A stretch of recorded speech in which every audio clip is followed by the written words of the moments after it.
With a loud whooshing sound of the metallic safety door, Vice Admiral Celestin Kazadi entered into the dark, reinforced room that had already awaited his arrival. Immediately, a number of uniformed officers stood at attention, while an equal number of lab coat-clad civilians turned their heads towards him briefly, before returning their attention toward their work. Well, except for one. A larger and slightly heavier, though still clearly muscular man, who had bound his long white hair into a thick ponytail and sported a matching and impeccably groomed white beard, immediately approached him. Celestin waited for the officers to be at ease while bringing his full attention to the approaching man. "What do you have for me, Doctor?" he asked, immediately getting to the matter at hand without spending any additional time on niceties. The man ran his hand along the long white hairs of his beard for a moment, before releasing a drawn-out breath from hollow cheeks. "Not as much as I would like, I must admit," the doctor then replied after a long moment of thinking. "Purely scientifically speaking, there is a lot to discuss here. However, ultimately, not a lot of it is practically useful, I'm afraid. Based on the recorded footage and analysis of the damages that the weapon has left behind, it does not behave like anything we have seen before. Sadly, the weapons themselves seem to have burned themselves out after use, and the versions that were used as shields on the enemy ships were quite thoroughly destroyed by our own weaponry. Based on what is left in terms of functional parts, we can only make very vague guesses on how exactly this strange phenomenon we observed functions exactly. There appears to be some sort of energy cascade occurring, and the generators that are used for it are functionally not all too different from the ones that are used to create hyperspace on a smaller scale. But obviously that only means that a large amount of energy is required for the use of these weapons, which I am sure you didn't need an expert to tell you." Celestin had folded his hands behind his back as he had attentively listened, though he couldn't quite help but release a slow sigh as the explanation came to an end. "So in short, what we witnessed is beyond our capability to understand," he surmised, with a bit of undirected disappointment in his voice, as he closed his eyes for a moment. "I'm afraid so," the doctor confirmed with a nod, and glanced back to the middle of the room, where one of the disassembled shield shells was laid out and investigated by all means they currently had at their disposal. "I believe the old saying of, 'this would be an amazing discovery if only it wasn't used against us,' is quite applicable here. Maybe if we had a functioning version, a reverse engineering would be possible, but those were all destroyed in the smelting oven of collapsing hyperspace.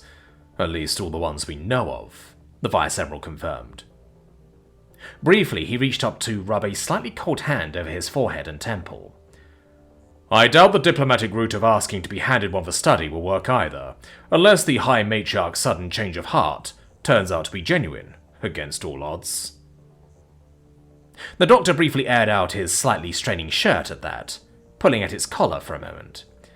"I must admit, as much as I am itching to study one of these at his full capability, I am not sure how eager or even willing I would be to get up close and personal with a fully functioning one that was handed to us by our opposition. Much less even allow it on board," he said, a brief drop of sweat running down the side of his wide face. Celestin chuckled.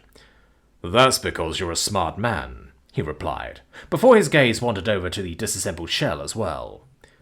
"Well, in the end, I guess fully understanding it would only get us so far in combating it more effectively. Even if we built our own version, it would take years for it to be officially implemented. For now, please simply try your best to derive any sort of possible weakness we could use. And more importantly, find us a way to detect these things in the future. We can't be caught with our pants down again, just because we walk right over them without even noticing. Let's focus on what we can do, instead of what we can't." The doctor nodded. "Of course, we'll make an extensive note of any essential structures to look out for," he said with a confident air, that however dissipated just a little bit as he scratched at the hairs over his temple with one finger, as his eyes wandered a bit. "Though, I must admit, it irks me that we cannot even really find out what exactly makes it interact so differently with different kinds of material. We observed everything from burning and evaporating, to crushing and destroying, and even no interaction at all. It's like this stuff gets to pick and choose if it wants to be a solid mass, energized particles, or simply a full-on wave, or even any combination of the three, and it drives the physicist within me mad. Schrödinger, eat your heart out." Celestin shook his head. We'll have the opportunity to watch Einstein spinning in his grave soon enough, I'm sure. Assuming we live long enough to get to that point, he said, as he took his straight posture back up. For which it would be really beneficial to be able to detect and combat this tech. I get it, the doctor sighed. Trust me, we are working on it. He then paused and was about to turn back to the disassembled weapon before he stopped for a moment. Turning his head, he hesitated longer before he carefully asked, So, how is Sophia doing? The addition of after being hit by that thing was clearly written on his worriedly wrinkled face as he did so. Celestin exhaled briefly in a similar worry, before then still smiling slightly. She is a lot hardier than she may look, he assured the doctor. She still needs some rest. Let's not cut her recovery short by losing control just because she is gone for a bit, shall we? The doctor nodded again. Of course, he said, before continuing his way over to the subject of his work. Of course. With that, Celestin was also ready to walk out, satisfied with the momentary report, and knowing that he would get a much more detailed one in the very near future. However, at that moment his phone suddenly began to let out a loud ring. And not just any loud ring. This was the really urgent call loud ring. With the announcement of their attending physician that they would both really need to rest and recover now, Shida left the mother-daughter hospital room along with James and Tuya, the latter of which soon excused herself to head off in a different direction, heading towards the med-eng workshop to check up on things there. I'll see you during training, she said, briefly boxing against James's shoulder with gentle force before she turned the corner and walked away, while James and Shida kept going straight. James exhaled slowly, and in a smooth motion, he pulled out his phone to look down at it. Really not looking forward to answering all these calls. Again, he mumbled, as he briefly scrolled through a whole bunch of missed calls and messages that had understandably amassed after the recent events. By the look of things, that would probably be his entire day once he got started with it. And getting to that was important, of course, and Shida knew that. However... Hey, James? She spoke up carefully, her ears hanging. A part of her really wanted to be more insistent on this. However, a larger part couldn't really bring itself to even try to be aggressive about this given everything that was going on. For goodness sake, they had just walked out of the hospital room of half his family that just so happened to have almost died recently, so it was really hard to get aggressive with him about anything. But still, she also couldn't push this away any longer, and she knew that if she let it go now, it would be ages until she got the chance again. And she couldn't wait that long, especially not after the exchange she had just witnessed. I know you're really busy, but... She didn't even quite know how exactly to bring it up, and so she hesitated for a moment, while her ears hung even further, and any movement of her tail died down. James was still distracted by his phone screen. Huh? He asked, as her sentence had cut off, staring at the device for a couple more moments before his eyes broke away to very briefly glance over at her, probably to see what the holdup was. Though as they had fallen on her, even if they immediately darted back to the screen at first, it only took a second for his brain to pass what exactly it had perceived there. Almost immediately, he shut the screen of the phone off and let the device sink down as he fully turned his head to look at her. Soon enough, he had stuffed it back into his pocket as his full attention had shifted onto the feline.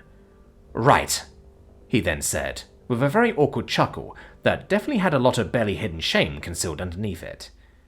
Guess we better have that talk during the 2 seconds before something crazy happens again. Shida nodded, and she felt immediately emboldened by the fact that he had actually remembered about it, without a need to remind him, despite everything that was going on. Her ears standing back up just a little, she looked into his dark eyes. That would be nice, she replied, her voice instantly more assertive than before, as her tail picked up a soft sway. James nodded. On his face, she could clearly read off the awkward smile and sheepishly shifting eyes that he wanted to apologize, presumably for things taking so long before they finally got to it. However, Shida didn't give him the chance. She didn't want an apology. Things had been crazy, and it really hadn't been his fault that the right moment had never quite come. All she wanted from him right now was to use the time that they had now to get to it. And James seemed to understand that as he picked up his pace. Together they walked to their shared cabin. Once there, James immediately sat down in the large chair that stood in front of the desk, while Sheeda moved to lower herself onto the edge of the bed, her hands holding onto the mattress left and right of her, while she sat slightly hunched forward.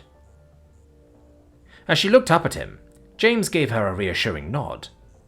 "I'm listening," he said, in a tone that was entirely earnest and promised he was not here to do anything else. Not to judge, not to argue, just to listen and hear what was weighing on her. Sheeda took a deep breath. She wasn't exactly scared of James's reaction. If she was entirely honest, she couldn't even quite imagine him making some sort of scene, or flipping out over basically anything she could say to him, short of something completely crazy. However, somehow that confidence and trust still barely made it easier to get out with it. Then again, if she didn't have that trust in him, she wasn't sure if she would have been able to talk about it at all. After all, she hadn't yet managed to really bring it up, even during therapy. Exhaling slowly, she nodded firmly to amp herself up, reaching up both hands to firmly rustle through her hair with her eyes closed, before then firmly throwing it back and stroking it flat, rubbing over her ears a couple of times in the process to calm herself. Once she had felt a lot of anxious energy expel from her that way, she finally opened her eyes back up and once again locked her gaze with James. And then, she began to explain. Explain the things she'd been feeling recently. All the confusion, all the worry, all the anxiety, and finally, all the anger. Some of it James was obviously already aware of. However, she had never really gone into the true extent of it all. The true extent of just how much her emotions had gotten away from her in places. How much she had felt herself just going along with things because she really felt like any other call she could make would lead her to do something completely stupid again, much like she had back on Nen Stantiot's station when she had struck out on her own. And also how she felt like she just couldn't get any catharsis for it, because those emotions were so focused on specific things that nothing truly affected them short of going after the exact objects of her ire, and how that had not at all been helped by James's own recent outburst back in the hotel. She didn't want to give him the fault for it, obviously. However, seeing him in that state had, in hindsight, just stoked the flames of her anxieties so much more because of just how well she could imagine herself in that role, as she had observed James almost mechanically go after their attackers with a complete one-track mind. And it had scared her. It had scared her seeing James like that, and it almost scared her even more to imagine herself in such a state, especially because just how likely she knew it was to happen under the right circumstances. It was one of the reasons she had walked in front of his gun, to prove to herself that he would come back to this, that he would not hurt her, no matter what, that she wouldn't... "If I had the chance," she finally admitted, at the end of her long confession and explanation. Her face felt hot and woozy, and her eyes were burning as she spoke, her gaze directed slightly downwards as she somehow feared James's reaction, even though she also didn't. It was a really strange and complicated feeling that she didn't even know how to pass with herself. She swallowed heavily before she continued. "If I had the chance, I would... No. If I get the chance, I will kill Captain Utom.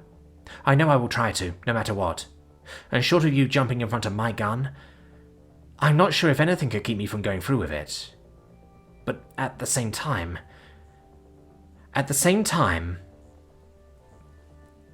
Her words faltered for a moment, as a violently potent mixture of emotions fought over dominance in the forefront of her mind, one as volatile as the other, as they wrestled and stirred for the main stage.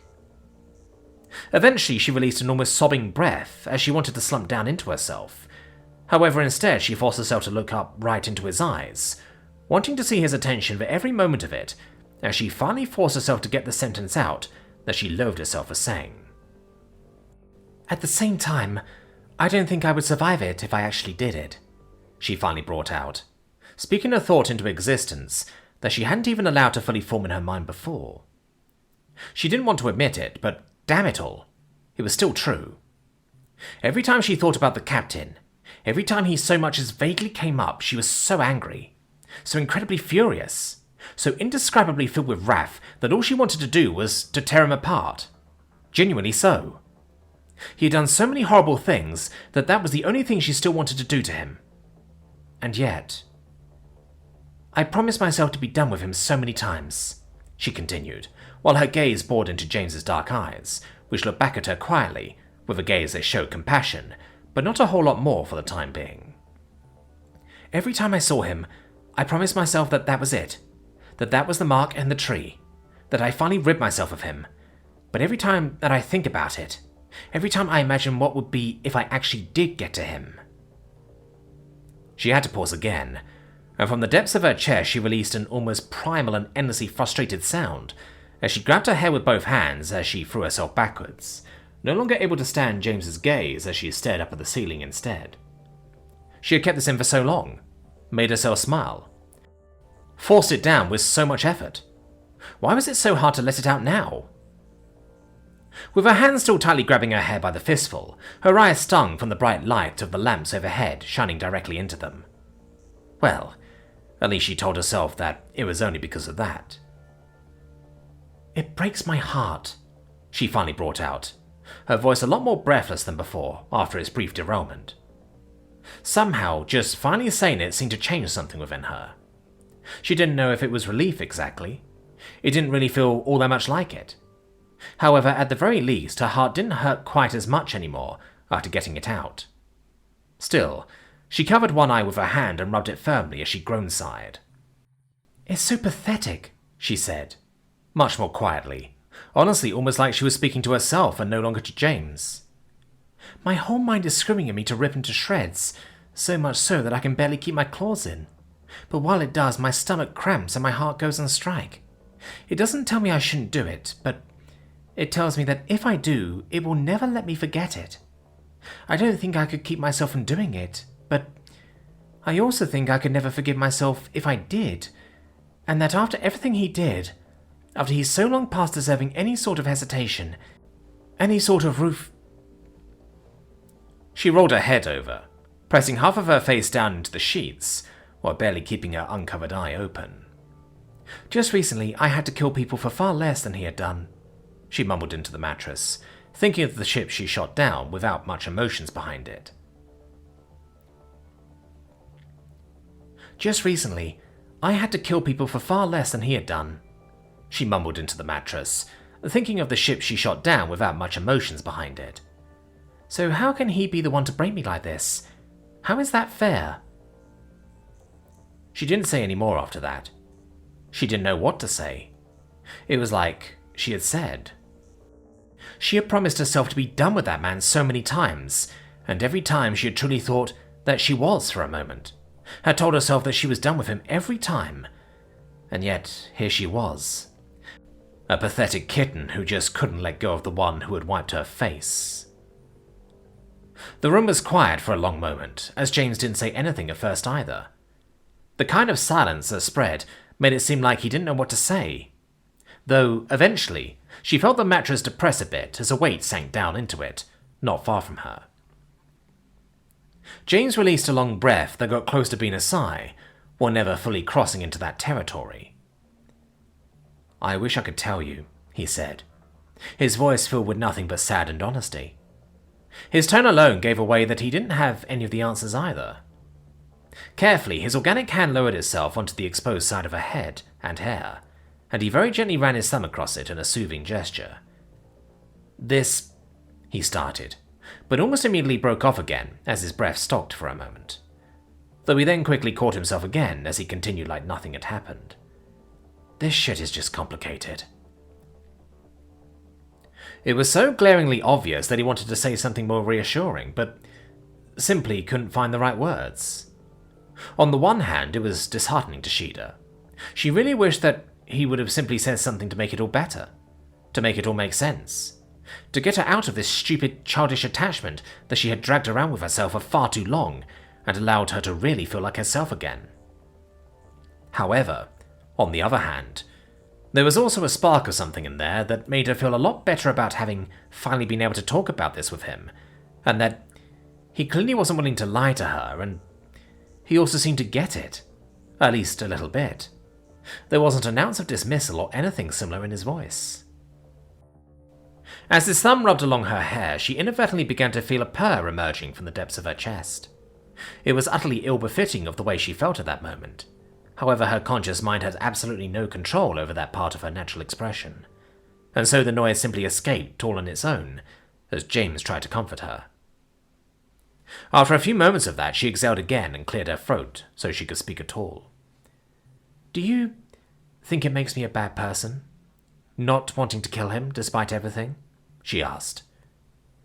Even as she asked it, she felt that the question was incredibly infantile, and it wasn't even entirely accurate, given what she felt.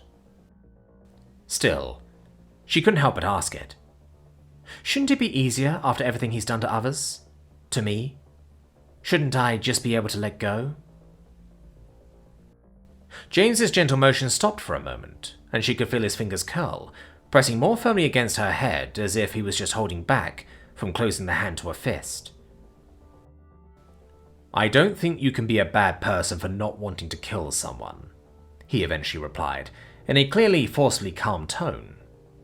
She didn't know what emotion was slumbering just underneath that forced calmness, but James seemed to be holding it back with all his might. "Sometimes it's bad to not take someone out when you have the chance to. Sometimes, rarely, you just have to do it for everyone's sake. But even then, I don't think it can be bad to not want to do it, at least. Just because you have to do it doesn't mean you have to feel good about it. And right now, who's to say that this is even such a situation?" She could feel from the movement of the mattress under his weight that he was shaking his head. "No, it's not bad to not want to do it," he then said categorically. Though his weight then shifted a bit more before he added, "But if this hurts you that much, even just thinking of it, that's something we'll need to do something about." She'd inhaled deeply and released the air slowly again. Of course he would say that. And yeah, well, she knew he was probably right. Most likely. That was also why she pushed herself to have this talk so much, because she knew that him knowing would mean he would move her to do something that she just couldn't get started on her own. Still, the supine and spiteful part of her very much still refused to just go along with that. "And what?" she asked him, lifting her head up slightly, briefly interrupting the hand on her head. She looked up at his face as it immediately fell into a thoughtful and almost forlorn expression. He said, after a few long seconds as his face turned yet a bit darker in its thoughts. He knew she was already in therapy, so that advice wouldn't hit this time. And really, what else was he supposed to do? Not only couldn't he just jump into her head and make the bad thoughts go away, he also already had so much more on his plate that dedicating a lot of energy to her problems would likely mean burning his own candle on both ends once again. "I don't know," he finally admitted. Sheeda dropped her head down again and swallowed heavily, before exhaling slowly through her nose. That was about what she had expected. Not that she was blaming James.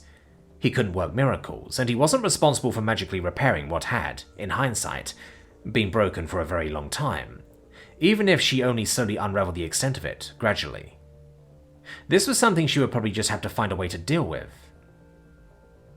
Suddenly, James's hand briefly lifted from her head and instead placed itself down onto her shoulder, holding it a bit firmer than he had touched her head. Her gaze moved up to him again, surprised by the sudden gesture. James's face was still contemplative. However, a lot of the earlier forlorn expression had disappeared from it now, and his eyes had turned very soft. "I know it's not a lot," he said slowly, looking down at her with that incredibly soft expression on his face that Sheeda hadn't seen on it in a very long time. At least not like this. Actually, it's basically nothing, and it certainly won't fix anything, but starting tomorrow, let's just take an hour, at least, every day, and just use it to do something that's good for us. Go to the gym, go to one of the gardens, or just sit and talk. Hell, maybe try something completely new together. Just Anything that's good for us, and just for us. 1 hour each day, at least. How does that sound? She'd released a mixture of a scoff and a chuff as she pushed herself up onto her elbow, and she got slightly annoyed as she was surprised by her own purring suddenly picking up. "Come on," she said, as she looked at him with one ear standing up and the other hung down, her tail lazily sliding over the bed sheets as the two of them made eye contact again.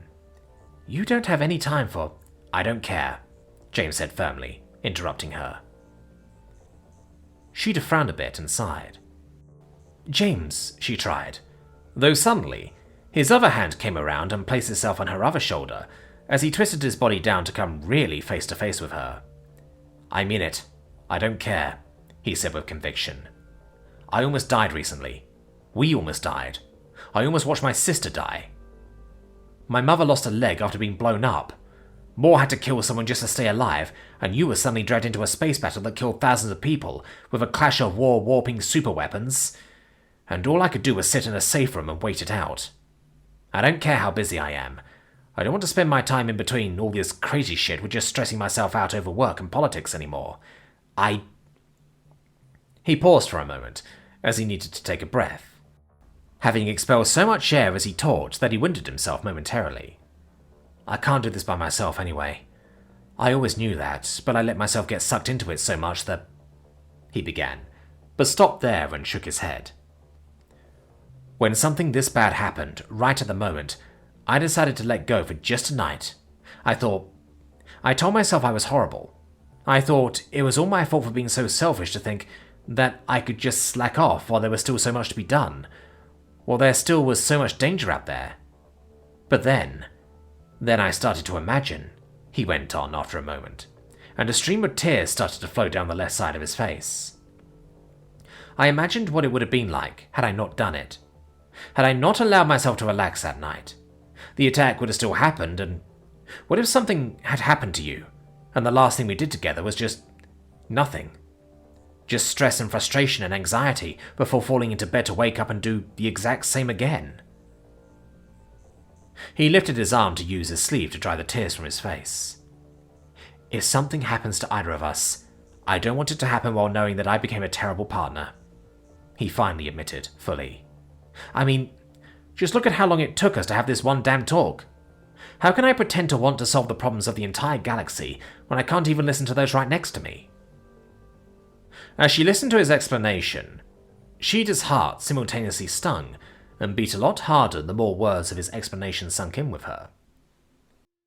The movement of her tail slowly picked up more and more without any direct desire to do so, and her purr intensified yet again. This time, she wasn't annoyed by it. "If the galaxy can't carry on without an hour of my time for a day somehow, it's probably doomed as is."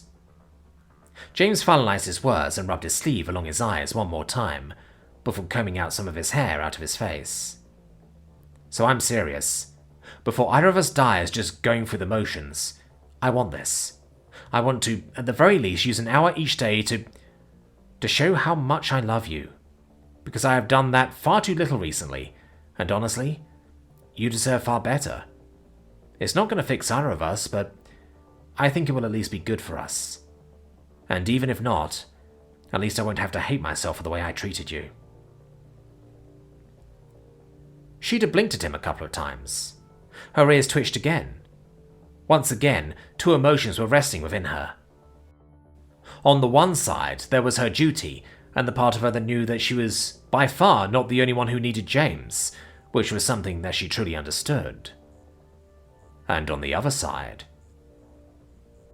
she flopped forwards while also pushing up a bit, burying her face in his chest and feeling the warmth of her own breath spread through the fabric of his shirt as she squeezed her eyes shut, taking in his scent. Her voice now almost fully overwhelmed by the vibrations of her own purring. All she could ultimately, muffledly mumble into his chest was, "I'd like that a lot."